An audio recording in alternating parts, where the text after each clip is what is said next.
திருச்சிற்றம்பலம். ஓம் சிவா திருச்சிற்றம்பலம்.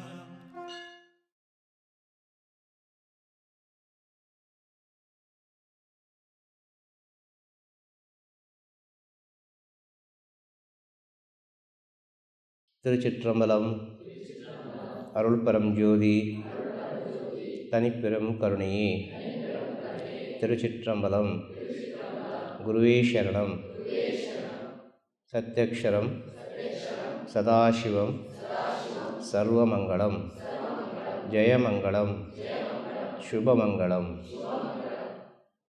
ಪ್ರಪಂಚಕ್ಕೆ ಒಳ್ಳೆಯದಾಗಲಿ, ಮನುಕುಲದಿಂದ ಪ್ರಪಂಚಕ್ಕೆ ಒಳ್ಳೆಯದಾಗಲಿ ಅಂತೇಳೋದು ಶ್ರೀ ಗುರುಮನೆಯಿಂದ ಧರ್ಮರಕ್ಷಾ ಯಜ್ಞದ 2ನೇ ದಿನ. ಇವತ್ತಿನ ಶ್ರೀ ಗುರುವಾಣಿಯಲ್ಲಿ ಏನು ಬರ್ತದೆ, ಯಾರಿಗೆ ಸಂದೇಶ ಅಂಥೇಳಿ ಗೊತ್ತಿಲ್ಲ.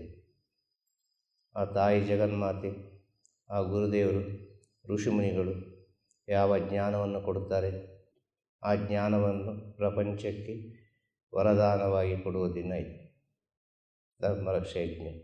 ಗುರುಮನೆಯ ಮಕ್ಕಳಿಗೆ, ಗುರುಮನೆಯ ಮಕ್ಕಳಿಂದ ಪ್ರಪಂಚಕ್ಕೆ, ಪ್ರಪಂಚದಲ್ಲಿ ಗುರುಮನೆಯದು ಆದ ಕಾರಣ ಪ್ರಪಂಚಕ್ಕೆ. ಇಷ್ಟೇ ಹೇಳು. ಜಗತ್ತಿಗೆ 2 ಊರುಗಳಿತ್ತು. 2 ಊರುಗಳಿಗೆ ಅಂತರಗಳಿತ್ತು, ತುಂಬ ಅಂತರಗಳಿತ್ತು. ಒಂದು ಊರಿಂದ ಒಂದು ಊರಿಗೆ ಹೋಗಬೇಕು ಅಂತ ಹೇಳಿದರೆ ತುಂಬ ನಡೆದುಕೊಂಡು ಹೋಗಬೇಕು, ಕಾಡು ದಾರಿಯಲ್ಲಿ ಹೋಗಬೇಕಿತ್ತು. ಅನೇಕ ಕಷ್ಟಗಳಿತ್ತು ಆಗಿನ ಕಾಲದಲ್ಲಿ. ಆದರೆ ಆ ಊರಿನ ನಡುವಿನಲ್ಲಿ ಜನಗಳು ವಾಸ ಮಾಡ್ತಾರೆ, ಯಾವುದೋ ಒಂದು ರೀತಿಯಲ್ಲಿ ವಾಸ ಮಾಡ್ತಾರೆ.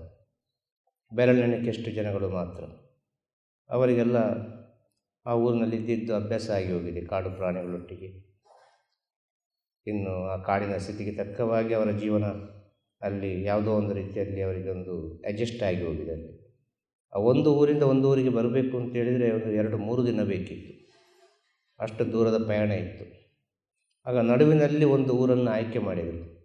ಈ ಸ್ವಲ್ಪ ಬೆರಳೆಣಿಕೆಯಷ್ಟು ಜನಗಳಿರುವ ಊರನ್ನು ಆಯ್ಕೆ ಮಾಡಿ ಅಲ್ಲಿ ಏನೋ ಒಂದು ಒಳ್ಳೆಯದು ಮಾಡುವ ಅಂಥೇಳಿ ದೊಡ್ಡ ಒಂದು ಮನುಷ್ಯ, ದೊಡ್ಡ ಒಂದು ವ್ಯಕ್ತಿ, ಎಲ್ಲರಿಗೂ ಒಳ್ಳೆಯದಾಗಲಿ ಅಂಥೇಳಿ ಏನೋ ಒಂದು ವ್ಯವಸ್ಥೆ ಮಾಡುವ. ಅಲ್ಲಿ ಒಂದು ಊರಿಂದ ಒಂದು ಊರಿಗೆ ಹೋಗುವಾಗ ಯಾವುದೋ ಒಂದು ರೀತಿಯಲ್ಲಿ ಜನಗಳಿಗೆ ಉಳ್ಕೊಳ್ಳಿಕ್ಕೆ ವ್ಯವಸ್ಥೆ, ಊಟಕ್ಕೆ ವ್ಯವಸ್ಥೆ, ಏನೋ ಒಂದು ಛತ್ರ ಥರ ಮಾಡುವ, ಒಂದೆಲ್ಲರಿಗೆ ಸೇಫ್ಟಿ ಎಂಬ ಯೋಚನೆಯಿಂದ ದೊಡ್ಡ ಮನುಷ್ಯ ಏನೋ ಒಂದು ಛತ್ರ ಕಟ್ಟಬೇಕು ಅಂತೇಳಿ ಹೋಗ್ತಾನೆ. ಹಾಗೆ ಹೇಳಿ 4 ಜನರಿಗೆಲ್ಲ, ಯಾರೆಲ್ಲ ಕೆಲಸದವರು ಸಿಗಬೇಕು ಅವರಿಗೆಲ್ಲ ಏನೇನು ಬೇಕು ಅದನ್ನೆಲ್ಲ ಹೇಳಿ ಹೋಗ್ತಾನೆ ಅವನು. ಹಾಗೆ ಹೋಗಿ ಒಂದು ದಿನ ಬರ್ತಾನೆ. ಬರುವಾಗ 3 ಈ ಕಲ್ಲು ಕಡಿತಾ ಇರ್ತಾರೆ. ಛತ್ರ ಮಾಡಲಿ ಕಲ್ಲು ಬೇಕು, ಹಾಗೆ ಕಲ್ಲು ಕಡಿತಾ ಇರ್ತಾರೆ. ಆಗ ಆ ವ್ಯಕ್ತಿ ಕೇಳ್ತಾನೆ ಬಂದು, ಏನಪ್ಪ ಮಾಡ್ತಾ ಇದ್ದೀನಿ ನೀನು ಅಂತೇಳಿ. ಕಣ್ಣು ಕಾಣೋದಿಲ್ವ ನಿನಗೆ? ಕಲ್ಲು ಹೊಡಿತಾ ಇದ್ದೇನೆ ಇಲ್ಲಿ, ಈ ಬಿಸಿಲಿನಲ್ಲಿ ಇಷ್ಟು ಕಲ್ಲು ಹೊಡಿತಾ ಇದ್ದೇನೆ, ನಿನಗೆ ಕಣ್ಣು ಕಾಣೋದಿಲ್ವಾ ಅಂತ ಹೇಳ್ತಾನಲ್ಲ. ಆಗ ಆ ವ್ಯಕ್ತಿ ಸರಿ ಆಯ್ತಪ್ಪ ಮುಂದೆ ಹೋಗ್ತಾನೆ. ಮುಂದೆ ಹೋಗುವಾಗ ಇನ್ನೊಬ್ಬ ಕಲ್ಲು ಕಡಿತಾ ಇರ್ತಾನೆ.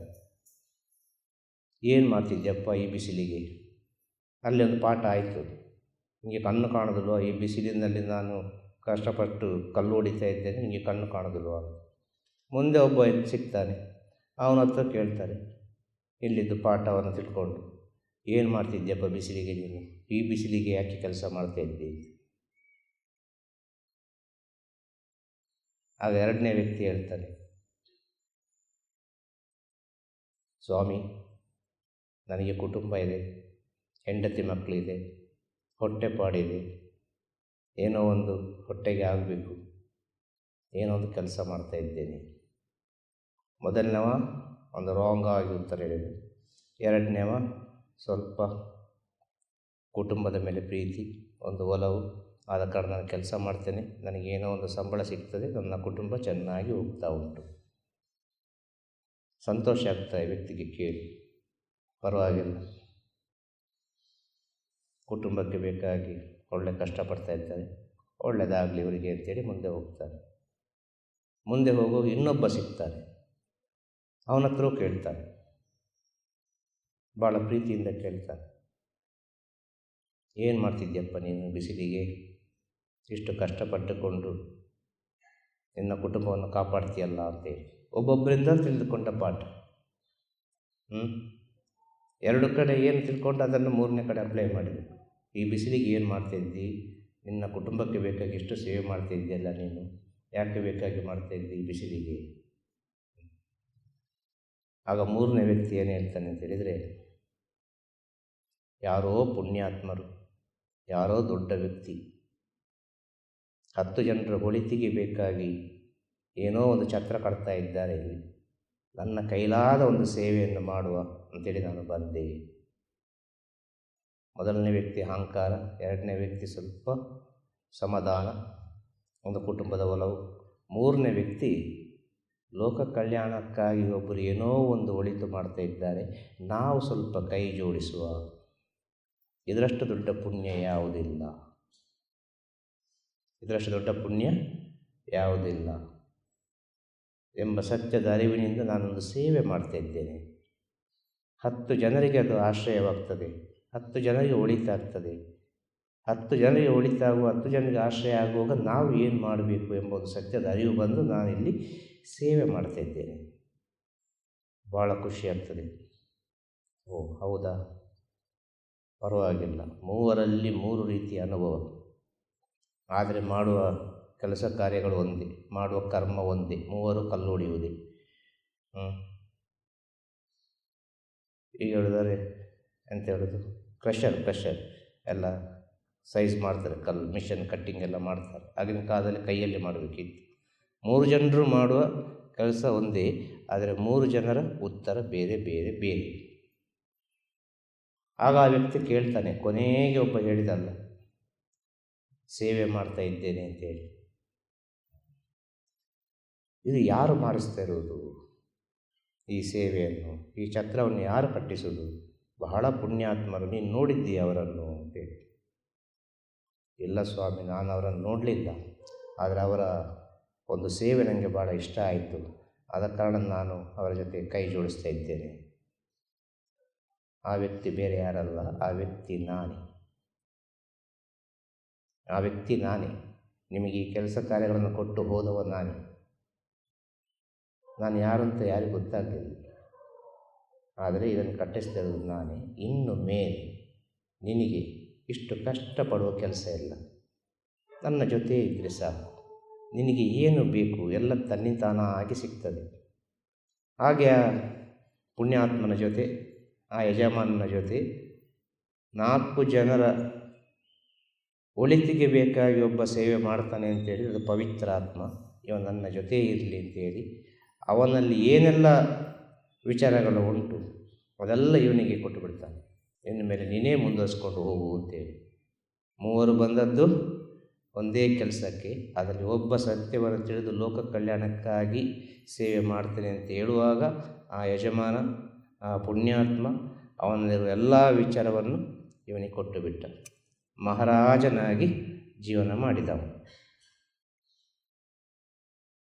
ಈ ಕಥೆ ಯಾಕೆ ಅಂತ ಹೇಳಿದರೆ, ಗುರುವನ್ನು ಹುಡುಕಿಕೊಂಡು ಗುರು ಸೇವೆ ಮಾಡಬೇಕು ಅಂತೇಳಿ, ಜ್ಞಾನ ಬೇಕು ಅಂತೇಳಿ ಅನೇಕ ರೀತಿಯಲ್ಲಿ ಭಕ್ತಾದಿಗಳು ಬರ್ತಾರೆ.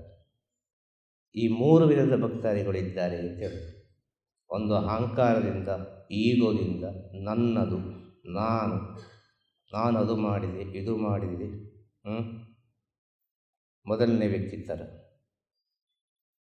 ಅಲ್ಲಿ ಗುರು ನಿಲ್ಲೋದಿಲ್ಲ.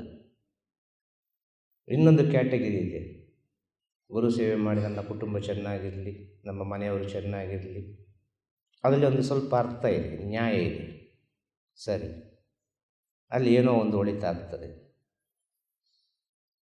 ಮೂರನೇ ವ್ಯಕ್ತಿ, ಇನ್ನೊಂದು ಕ್ಯಾಟಗರಿ ಇದೆ, ಗುರು ಅಂದರೆ ಲೋಕ ಕಲ್ಯಾಣಕ್ಕೆ ಬೇಕಾಗಿರುವುದು, ನಮ್ಮ ಸ್ವಾರ್ಥಕ್ಕೆ ಬೇಕಾಗಲ್ಲ.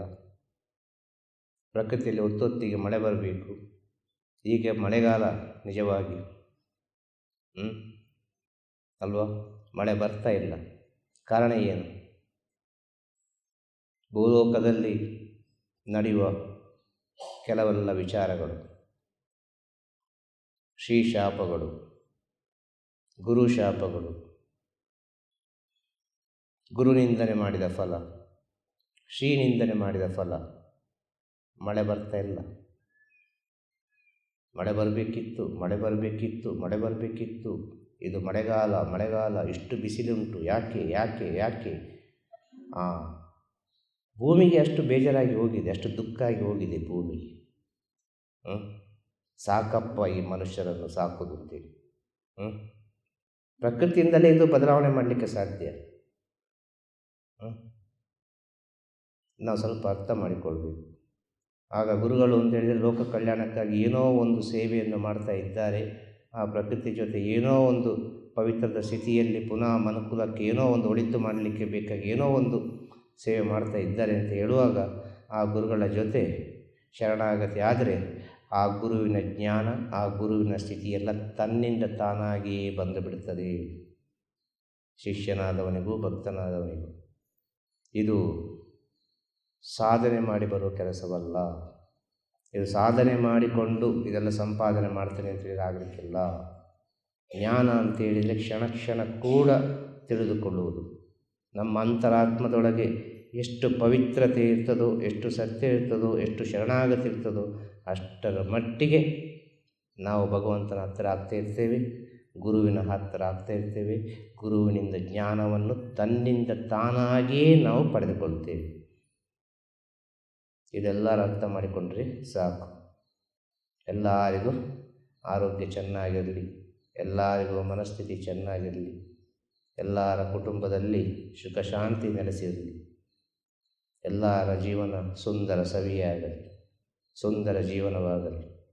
ಅವರವರ ಕರ್ಮದ ಸ್ಥಿತಿಯನ್ನು ಅವರವರು ಅರ್ಥ ಮಾಡಿಕೊಳ್ಳುವಷ್ಟು ಜ್ಞಾನ ಭಗವಂತ ನಿಮ್ಮ ಅಂತರಾತ್ಮದ ಗುರು ನಿಮಗೆ ಕರುಣಿಸಲಿ ಅಂತ ಹೇಳಿ ಇವತ್ತಿನ ಈ ಜ್ಞಾನವೊಂದನ್ನು ಋಷಿಮುನಿಗಳ, ಗುರುದೇವರ, ಸಾಧು ಸಂತರ, ಭಾರತ ದೇಶದಲ್ಲಿ ಎಷ್ಟೆಲ್ಲ ಸಾಧು ಸಂತರು, ಗುರುದೇವರು, ಋಷಿಮುನಿಗಳು, ಅವಧೂತರು ಯಾರೆಲ್ಲ ಈ ಭಾರತ ದೇಶದ ಮಣ್ಣಿನಲ್ಲಿ ಓಡಾಡಿದಾರೋ ಅವರ ಪಾದಾರವಿಂದಗಳಿಗೆ ಸಮರ್ಪಿಸುವ. ತಿರುಚಿಟ್ರಂಬಲಂ. ಗುರುವೇ ಶರಣಂ. ನಮಃ ಶಿವಾಯ, ನಮಃ ಶಿವಾಯ, ನಮಃ ಶಿವಾಯ.